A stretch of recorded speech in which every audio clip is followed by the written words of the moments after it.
ഇന്ന് നമ്മൾ പഠിക്കാൻ പോകുന്നത് വേറെ തന്നെ ചാപ്റ്റർ ആണ് കോർഡിനേഷൻ കോമ്പൗണ്ട്സ് എന്നുള്ളത്. ഈ വീഡിയോ ഞാൻ ഇടാൻ കാരണം നമ്മൾ ഓൾറെഡി നമ്മളെ സജഷൻ ബോക്സിലെ കമന്റ് ബോക്സിൽ ഒരു കമന്റ് ഉണ്ടായിരുന്നു. ഇന്ന ചാപ്റ്ററിലെ നെയിമിങ്ങിനെ കുറിച്ച് കുറച്ച് ക്ലാസ് അല്ലെങ്കിൽ കുറച്ച് പ്രോബ്ലംസ് അല്ലെങ്കിൽ അതിന്റെ ഒരു ഡീറ്റെയിൽ ക്ലാസ് വേണമെന്ന്.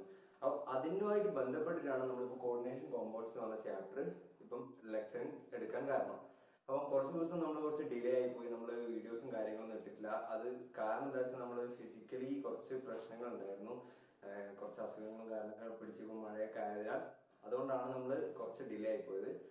അപ്പൊ നമുക്ക് നേരെ ചാപ്റ്ററിലേക്ക് പോവാം. ചാപ്റ്ററിലേക്ക് പോകുന്നതിന് സമയത്ത് നമുക്ക് ചാപ്റ്ററിൽ ഓരോ കാര്യങ്ങൾ പറഞ്ഞുകൊണ്ട് പോവാം. ഓക്കെ, അപ്പൊ നമുക്ക് ഫസ്റ്റ് തന്നെ നമ്മുടെ ചാപ്റ്ററിന്റെ പേര് കോർഡിനേഷൻ കോമ്പൗണ്ട്സ് ആണ്. അപ്പൊ ഈ കോർഡിനേഷൻ കോമ്പൗണ്ട്സ് എന്ന് പറഞ്ഞ ചാപ്റ്റർ ഞാൻ ഇങ്ങനെ പാർട്ടായിട്ട് ഇടാനാണ് ഉദ്ദേശിക്കുന്നത്. ആദ്യത്തെ പാർട്ടിൽ നമ്മൾ പഠിക്കാൻ പോകുന്നത് എന്താണ് കോർഡിനേഷൻ കോമ്പൗണ്ട്, എന്താണ് കോർഡിനേഷൻ ബോണ്ട്, ഈ കോർഡിനേഷൻ ബോണ്ട് എന്ന് പറഞ്ഞാൽ എന്തൊക്കെ സാധനങ്ങൾ കൂടിയിട്ടാണ് കോർഡിനേഷൻ ബോണ്ട് ഉണ്ടാവുന്നത്, പിന്നെ കുറച്ച് എക്സാമ്പിൾസ്. ഇത്രയും കാര്യങ്ങളാണ് നമ്മൾ ഇന്ന് പഠിക്കാൻ പോകുന്നത്. ഓക്കെ, അപ്പം ഈ കാര്യങ്ങളൊക്കെ പഠിക്കുന്നതിന് മുന്നേ എന്താണ് കോർഡിനേറ്റ് ബോണ്ട് എന്ന് അറിയണം അല്ലെ. കോർഡിനേറ്റ് ബോണ്ട് എന്ന് വെച്ചാൽ സിമ്പിൾ ആയിട്ട് പറയുകയാണെങ്കിൽ ഒരു ബേസും ആസിഡും കമ്പൈൻ ചെയ്യുമ്പോൾ ഉണ്ടാകുന്ന ഒരു ബോണ്ടാണ് കോർഡിനേറ്റ് ബോണ്ട്. എന്ന് വെച്ചാൽ ഒരു ലൂയിസ് ആസിഡും ഒരു ലൂയിസ് ബേസും കമ്പൈൻ ചെയ്യുമ്പോൾ ഉണ്ടാകുന്ന ബോണ്ടാണ് കോർഡിനേറ്റ് ബോണ്ട്. അപ്പൊ നമുക്ക് ഫസ്റ്റ് ഡെഫിനിഷൻ എവിടെ എഴുതാം. What is coordinate bond? It is the bond between Lewis base and Lewis acid. Okay, നമ്മുടെ ഫസ്റ്റ് ഡെഫിനിഷൻ അവിടെ കഴിഞ്ഞു. ലൂയിസ് ആസിഡും ലൂയിസ് ബേസിന്റെയും ഒരു രണ്ട് എന്താ പറയാ ആറ്റംസ് അല്ലെ രണ്ട് എലമെന്റിന്റെ ഇടയിൽ ഉണ്ടാകുന്ന ഒരു ബോണ്ടാണ് കോർഡിനേഷൻ ബോണ്ട് എന്ന് പറയാം. ഓക്കെ, അത് കഴിഞ്ഞാൽ അപ്പൊ നിങ്ങൾക്ക് സംശയം ഉണ്ടായാലും നിങ്ങൾക്ക് എന്തായാലും ഒരു ചോദ്യം ഉണ്ടാവും, എന്താണ് ലൂയിസ് ആസിഡ്, എന്താണ് ലൂയിസ് ബേസ് അല്ലെ. അപ്പം അത് പറയുന്നതിന് മുന്നേ നമുക്ക് എന്താണ് കോർഡിനേഷൻ കോമ്പൗണ്ട് എന്ന് കൂടി ഡിഫൈൻ ചെയ്യാം. കോർഡിനേഷൻ കോമ്പൗണ്ട് എന്ന് വെച്ചാൽ നമുക്ക് എഴുതിക്കൊണ്ട് തന്നെ ഡെഫിനേഷൻ വേണം. കോർഡിനേഷൻ കോമ്പൗണ്ട് എന്ന് വെച്ചാൽ the compound that contain coordinate bond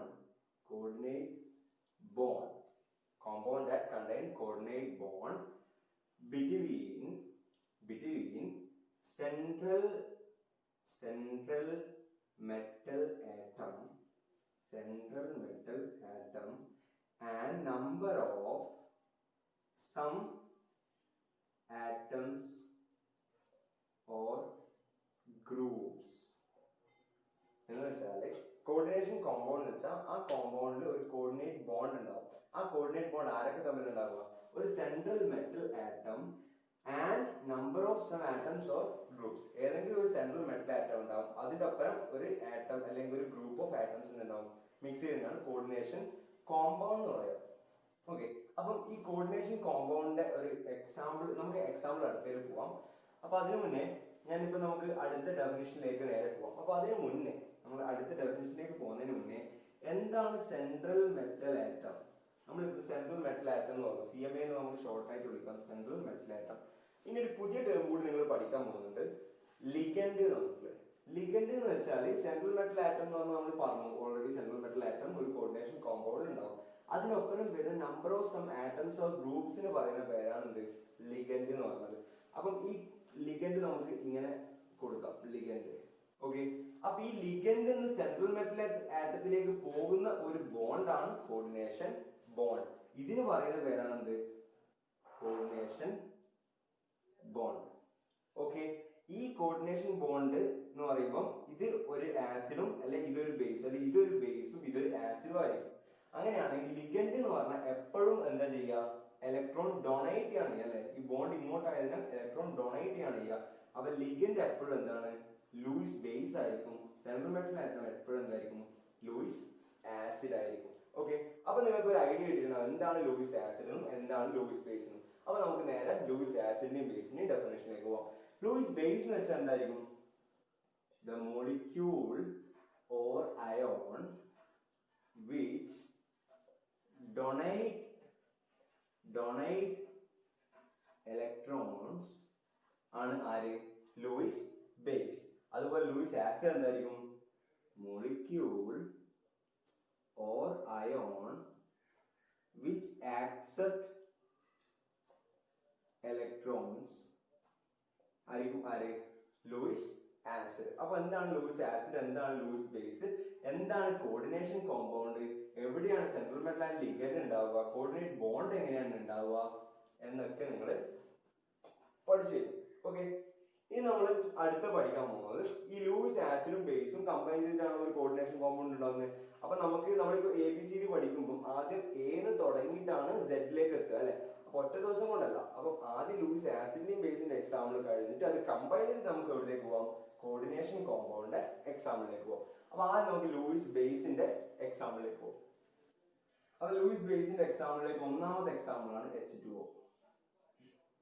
H2O എന്തുകൊണ്ടാണ് ലൂയിസ് ബേസിന്റെ എക്സാമ്പിൾ ആയത്? H2O എപ്പോഴും ഫ്രീ ഇലക്ട്രോൺസ് ഉണ്ട് അല്ലെ.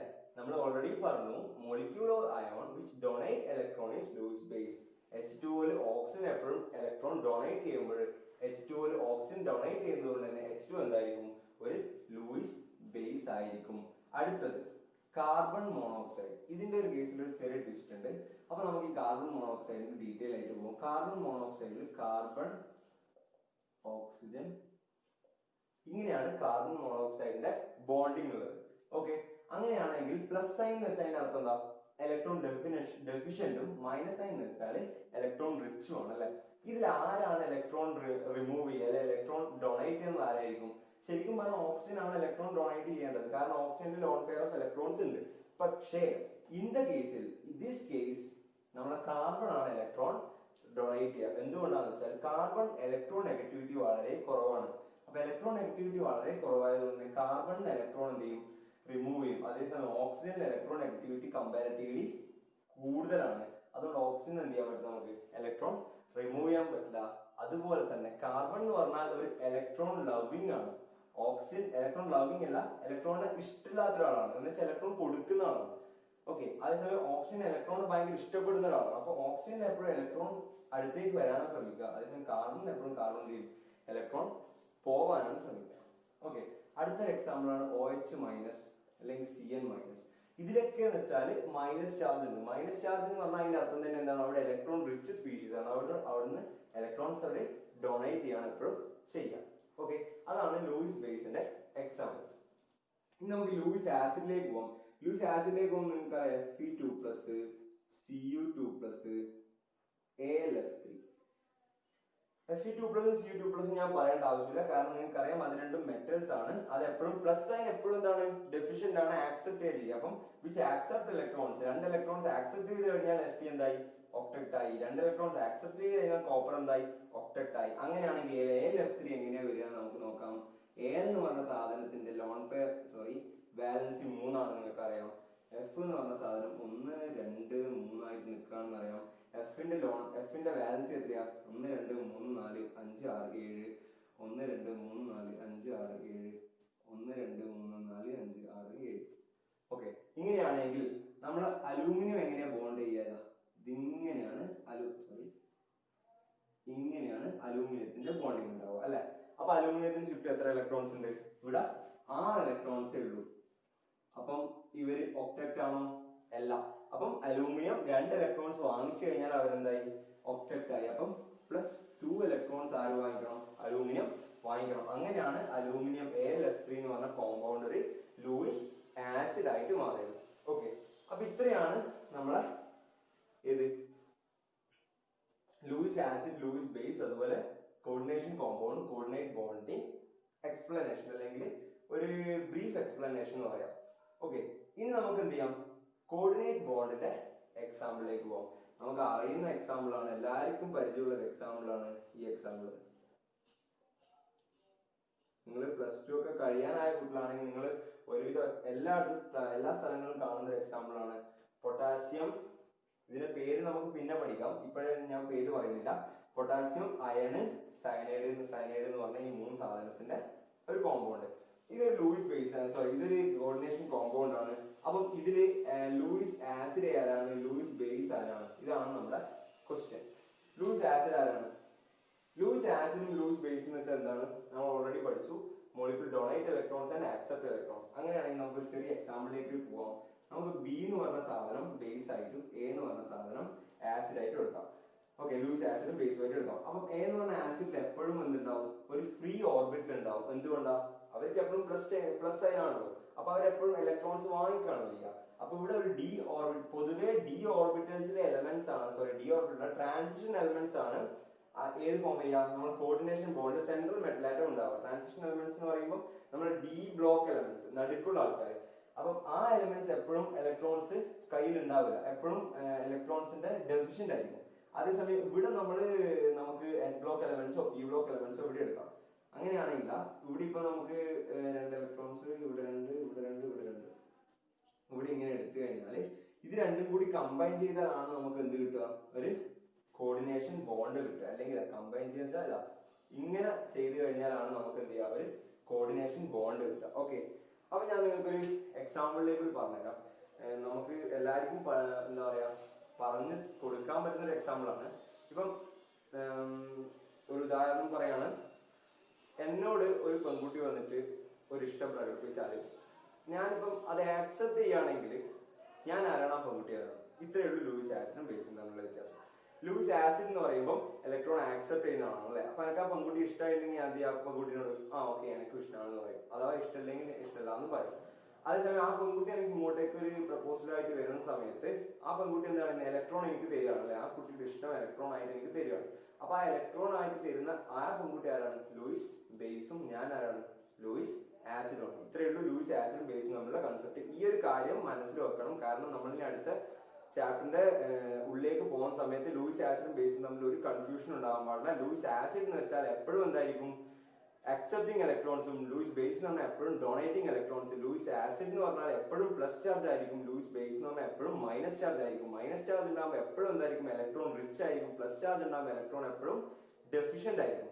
അങ്ങനെയാണെങ്കിൽ നിങ്ങൾ ഓർഗാനിക് കെമിസ്ട്രിയിൽ പഠിച്ചിട്ടുണ്ട്, ന്യൂക്ലിയോഫൈൽ ഇലക്ട്രോഫൈൽ എന്ന് പറഞ്ഞ കൺസെപ്റ്റ് നിങ്ങൾ പഠിച്ചിട്ടുണ്ട് അല്ലെ.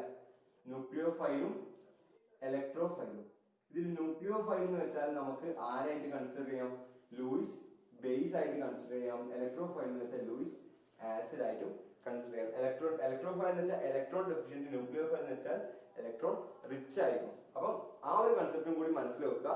Ligand, nucleophile, electrophile, Lewis acid, Lewis base, coordination compound, coordinate bond. ഇത്രയും കാര്യങ്ങളാണ് നമ്മൾ ഈ ഒരു കാര്യത്തിൽ പഠിക്കുന്നത്. ഇനി നമുക്ക് കുറച്ച് എക്സാമ്പിൾസിലേക്ക് പോവാം. ഓക്കെ, കുറച്ച് എക്സാമ്പിൾസിലേക്ക് പോവാം. ഈ എക്സാമ്പിൾ കൂടി കഴിഞ്ഞ് നമുക്ക് അടുത്ത ടോപ്പിക്കിലേക്ക് പോവാം. ഓക്കെ, അപ്പം നമ്മളെ ക്വസ്റ്റ്യൻ എന്താ വെച്ചാൽ ഇതാണ് കോർഡിനേഷൻ കോമ്പൗണ്ട്സിന്റെ കുറച്ച് എക്സാമ്പിൾസ്. ഇതിന്റെ എന്തിലേക്കാണ് പോകുന്നത്, ഇതിൽ ആരാണ് ലൂയിസ് ആസിഡും ലൂയിസ് ബേസും നമ്മൾ പരിചയപ്പെടാൻ പോകുന്നത്. അപ്പൊ നിങ്ങൾ ആദ്യമായിട്ടാണ് ഒരു കോമ്പൗണ്ട് കാണുന്നുണ്ടെങ്കിൽ നമുക്കറിയാം ഇങ്ങനെ ഒരു ബ്രാക്കറ്റ് ഉണ്ടാവും കോർഡിനേഷൻ കോമ്പൗണ്ടിൽ. ഇങ്ങനെ ഒരു ബ്രാക്കറ്റ് പറയുന്ന പേരാണ് coordination entity or coordination sphere. ഈ സ്പിയറിനുള്ള ആൾക്കാരിലാണ് ആരുണ്ടാവുക, ലൂയിസ് ആസിഡും ബേസും ഉണ്ടാവുക. അപ്പൊ പുറത്തുള്ള ആൾ നമ്മൾ നോക്കേണ്ട ആവശ്യമില്ല, ഉള്ള ആൾക്കാരെ മാത്രം നോക്കിയാൽ മതി. അപ്പൊ ഒന്നാമത്തെ കേസിൽ ലൂയിസ് ആസിഡ് ആരാണ്, ലൂയിസ് ബേസ് ആരാണ്, നിങ്ങളോടാണ് ചോദ്യം. അങ്ങനെയാണെങ്കിൽ പുറത്തുള്ള ആള് ഒന്നാമത്തെ ലൂയിസ് ആസിഡും ബേസും എന്ന് പറഞ്ഞോ നമുക്കറിയാം ആരായിരിക്കും. ലൂയിസ് ആസിഡ് എന്ന് വെച്ചാൽ എപ്പോഴും സെൻട്രൽ മെറ്റൽ ആറ്റം ആണെന്ന് അറിയാം അല്ലേ. കൊബാൾട്ട് എന്ന് പറഞ്ഞാൽ ലൂയിസ് ആസിഡ് ആയിരിക്കും. ബേസ് എന്ന് പറഞ്ഞാൽ ആരായിരിക്കും, NH3. അപ്പൊ ഈ ബോണ്ട് എങ്ങനെ ഉണ്ടാവുക, CONH3 ഇങ്ങനെയായിരിക്കും ഈ ബോണ്ട് ഉണ്ടാവുക. ഓക്കെ, അടുത്തത് Cu2FeCN6. ഇതില് നമുക്കറിയാം ലൂയിസ് ആസിഡ് എന്ന് പറഞ്ഞാൽ ആരായിരിക്കും, Fe ആയിരിക്കും. ലൂയിസ് ബേസ് എന്ന് പറഞ്ഞാൽ ആരായിരിക്കും, CN ആയിരിക്കും. ഇതിന് പറയേണ്ട ആവശ്യമില്ല, കാരണം വെച്ചാൽ Fe എന്ന് വെച്ചാൽ സെൻട്രൽ മെറ്റൽ ആറ്റം, മെറ്റൽ ആണെന്ന് അറിയാം. CN എന്ന് വെച്ചാൽ അതിനടുത്തുള്ള ഒരു കോമ്പൗണ്ട് ആണ്, അത് എപ്പോഴും എന്തായിരിക്കും, ലൂയിസ് ബേസ് ആയിരിക്കും. അടുത്ത ഇതില് ലൂയിസ് ആസിഡും ലൂയിസ് ബേസും ആരായിരിക്കും, ലൂയിസ് ആസിഡ് എന്ന് വെച്ചാൽ ആരായിരിക്കും, Ag സിൽവർ. അതുപോലെ ലൂയിസ് ബേസ് എന്ന് വെച്ചാൽ ആരായിരിക്കും, NH3 ആയിരിക്കും. ഇങ്ങനെയാണ് ഇവരെ ബോണ്ടിങ് ഉണ്ടാവുക. ഓക്കെ, അപ്പൊ ഈ എക്സാമ്പിൾ ഒന്ന് നോട്ട് ചെയ്ത് വെച്ചോളൂ. ഇനി നമുക്ക് നേരെ അടുത്ത ടോപ്പിക്കിലേക്ക് പോകാം. ടൈപ്സ് ഓഫ് കോമ്പൗണ്ട്സ് എന്ന് പറഞ്ഞ ടോപ്പിക്കിലേക്ക് പോകാം. ഓക്കെ.